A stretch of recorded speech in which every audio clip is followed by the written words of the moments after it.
How's it going, guys? KillKhast here. Welcome back to another World War Z build. Today we're going to be doing something a little different. We're looking at a team composition build that is all 4 characters, not just one like normal. We're going to be skipping over a lot of things that I cover in my normal build guides. So if you want to just have a general idea of the class that I'm mentioning today, please go ahead and feel free to thumb through my playlist and go back to the medic is what we're going to be focusing on today, and watch the medic build guide, very in depth. Let you know pretty much everything that has to do with the medic, and from my understanding has helped out quite a few people. Before I get into the build, I want to go ahead and thank you guys for all of your support. Thank you for the overwhelmingly amount of positive comments and feedback that you guys have been giving me. I can't even begin to tell you guys how much that means. It honestly means the world to me, knowing that people are actually enjoying the content that I'm putting out, and it's actually helping people, because that is my main goal. I want to help you. I enjoy gaming myself, as you can tell, and it's a much more enjoyable experience if you don't have to struggle to figure out the character that you want to play.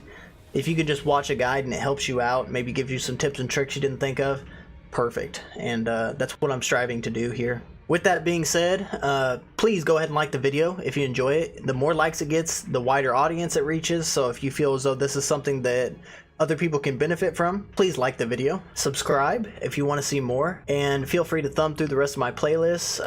I have plenty of other build guides, general playthroughs. I have completely different games that maybe you guys could be interested in. I got horror games, RPGs, like all sorts. So just give it a look. But with that being said, let's go ahead and get into the build here. I want to go ahead and say thank you to Adam. He's a guy that I ran with a while back and actually subscribed to the channel.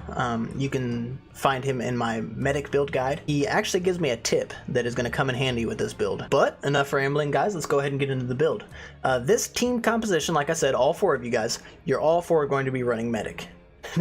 Now, before you laugh at me and before you click off, just hear me out. Wait till the end. It all makes sense. Trust me. And it does work. I'm not going to go over the basic skills, like I said, that I've done in my normal medic guide. I'm assuming that you guys are either well aware of how the medic works, or you've at least watched my previous video on the medic, and you have a general understanding of the medic and how he works. But let's go ahead and get into it. I chose sugar-coated. Healing a teammate with a med kit also grants them a temporary health boost. This doesn't really matter in the team composition part. I mean, as a healer, it matters, and it'll help you getting to your endpoints or extractions, so have you, whatever you want to call it, because that is what this team composition is geared towards, is those endpoints. This skill just simply helps you get there. Paramedic. I chose reviving speed increased by 50%. Now, normally I don't run this skill because I would much rather get a temporary health boost to my team member, but this is going to play a part in the extractions, like I said. I'm going to call them extractions. I don't know what you guys call them. It's the end point of the level where you pretty much have to hold a point. So from here on out, when you hear me say extractions, that's what I mean. This is in case one of you goes down, because you need all 4 of you for this to work. You're going to want to pick that teammate up as quick as possible. That's why I chose this one. Painkiller stim pistols give 25% more temporary health, and its effects last 50% longer. The 25% more temporary health isn't the big one here. It's the effects that last 50% longer. That is why we chose this skill. Next one, tenacity. You don't have a choice. Wheatgrass. In this one, you are going to be a combat medic. And I'm sure you guys are probably laughing up a storm by now, because most of you guys have probably never run with more than 1 or 2 medics.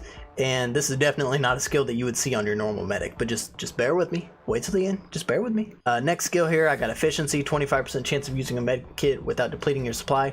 Again, this is not geared towards the build, the team composition. It's a general helping skill. It'll help you get to that point. Next, I chose pickpocket. This is where it's going to get a little tricky. 2 of your medics are going to run pickpocket. The other 2 are going to run free hugs. I'll explain why later, just stick with me. But like I said, 2 pickpocket, 2 free hugs. Next one here, fighting chance. Don't have a choice in the matter, it just happens. Alright, next choice here, in the zone. Using a stim pistol or med kit adds a 50% firearm damage boost for 10 seconds. Keep this skill in mind, this is the one we chose. Now come back with me to painkiller. Its effects last 50% longer. Because the thing that procced that damage boost is the stim pistol, because we're not relying on our medkit to proc it. I mean, it can, but that's not what we're relying on here. Since it was procced by a stim pistol, it's going to last for 15 seconds. And you'll hear a little noise. It's hard to explain, but you will hear a noise when this procs, so you'll know that it's active. Plus, you'll see that you're shredding zombies, so you'll know when it's active. This applies for the person using the stim pistol, though. It's not the person that you stim. It will be you, the person that does the stimming. That sounded weird. Okay, on to the next category here. Secret ingredient. Stim pistols grant additional masking effect lasting 5 seconds. It is imperative that you use this skill. You have to pick this one. I understand that some people think this is a good skill. Some people might say, well, if you have a slasher, use this one. But for this team composition build, you have to use secret ingredient. With this skill in mind, stim pistol grants additional masking effect lasting 5 seconds. Go ahead and head back with me to painkiller again. Its effects last 50% longer. So what is that? It'd be 5, 6, 7.5 seconds. I don't know if that'll round down or up, or if it'll actually give you the half a second. On to the next category here, lobotomy. This is the skill that Adam, one of my subscribers and a friend of mine that I ran with a while back, he showed me something that I didn't know worked. Currently, this skill is bugged. Not only does it proc for SMG headshots, it procs for any gun that you get a headshot.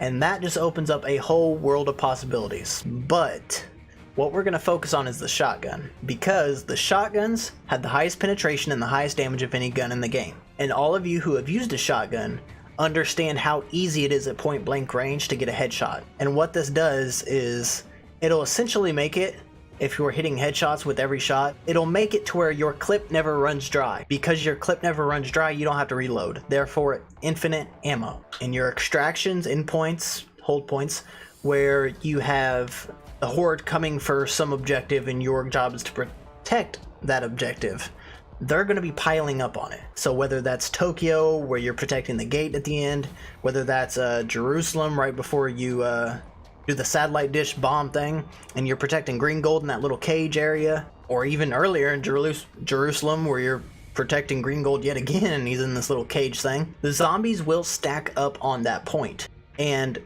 you're relying on that. So now that you have the skills, let's talk about how it works. You're going to have 2 of your guys, one of them running free hugs, one of them running pickpocket, and they're going to be buddies. You're going to have your other 2, one running free hugs, one running pickpocket. Those 2 are going to be buddies. Their job is to look out for each other. Understandably, it is a 4-person team, but when there's a buddy system and you're only looking after one person, it makes things a little easier. What you're doing is you're letting the zombies come to you.